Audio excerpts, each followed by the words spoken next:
So what is mindset? Mindset is a filter through which all the communication you speak or all the communication you receive is go through this filter.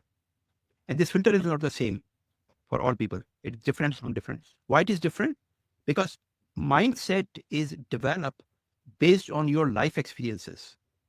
So if the average age here is, I would say 38, 40 years, then all the experience in life you have, good or bad, they are accumulated in your mind. And based on those experiences, you have developed an approach to look at life. So that is why it is different from person. Two equally qualified chartered accountants may look at a situation, same situation, and may have a different interpretation, a different point of view. Understandable, right? Next level is basically preparing ourselves to deal with the world. How do you deal with the world? There is only one way to deal with the world, is your communication. And that is where the people make mistakes. Because we have the ability from very young age, like 3-4 years, to speak, to communicate. People think that's good enough. And that is how they could communicate to the world and do what they want to the world and what world want them to do.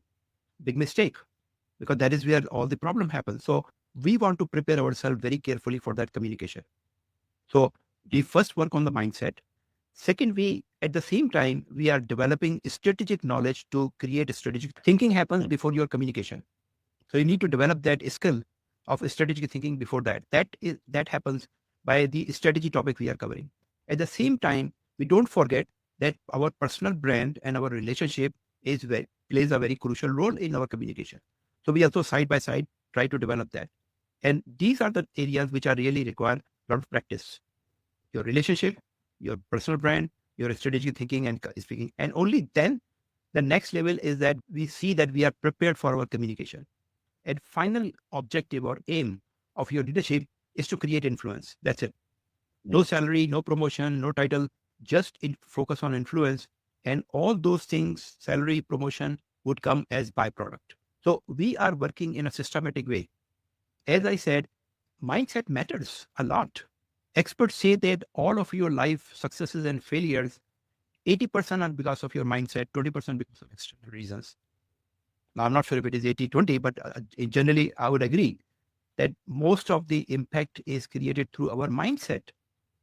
And every one of you know that how different the mindset is for different people based on their backgrounds. So how to fix it? In a natural process, if I asked you that you have a mindset and how it is created, of course, as we are saying, that is based on your life experiences, past results.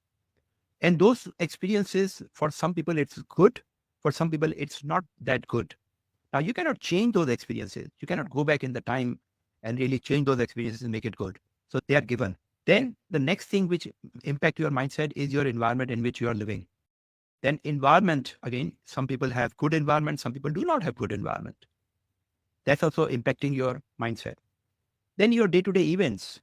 If you are going to a workplace which is toxic, your boss is not a good person, does not behave well, these events every day are also impacting your mindset, which again, you have less and less control to really change those things. So what could you do? So you are living in the present. Past you cannot change. Present is happening on its own. The only thing you can have some control and influence is your future. So what we do in these situations, now I'm not saying that all of you have bad experiences or bad events or bad environment, but this is the problem for people if you don't have good mindset or you don't realize a good mindset. So we try to create a future vision, and we always think of past or future. We hardly live in present, although we are in present, but we hardly think of present or think of the moment we are living in. Now, logically, the current moment is the only place where you have some control. You cannot change the past. You cannot create future on its own. The only thing you could do something in the moment, in the current present, which we don't really pay attention. We are always thinking past or future. So what we should do, we should try to think less. If past is not good, think less of the past.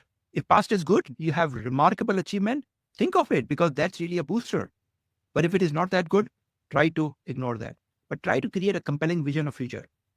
Because one thing we all know that everything is possible for people if they have a level of commitment and will, they can change things. So you try to think in terms of future that, okay, I have not been really promoted for 5 years. I have been working hard. but I would learn about it, what really takes to make me promote to the next level. So you try to create a plan for future. You try to make a commitment. You try to make a goal for the future and work with other people. In general, in broadly what I'm saying, that if you don't have good past, good experiences, good events, and you don't have much control, then you try to create a future vision so strong, so compelling that it occupies your mind. There is a concept of brain plasticity. Brain plasticity is that expert says that our neurons in the brain work in a fluid way, which means that if you start to develop a new habit or new thinking, your pattern of the brain started to change physically. And that is how you start a new habit, like you never went to the gym, but somehow your friend forced you and you started to go there. First week was very hard, second week less problem, third week you were enjoying it, and fourth week it's become a habit. That's a brain plasticity. So you develop some thoughts in a way that is started to occupy your mind. And if you are reached to that level where you're always thinking of future, you're always thinking of your vision, then it started to shift your mindset. Think of the Olympians training. How did they start training several years? The start of the Olympics. It's not only that, first of all, they're already masters in their sports, but for a specific game, Olympics is coming, they start training 2-3 years in advance. And their training is not for their skill, sports skill. 90% of the time, their trainings are the brain training. They train their brain. Same thing, brain plasticity. Then they started to believe that they could do it. They started to believe that they will do it. And it occupies so much in their mind that the brain changes and then they subconsciously they achieve what they achieve.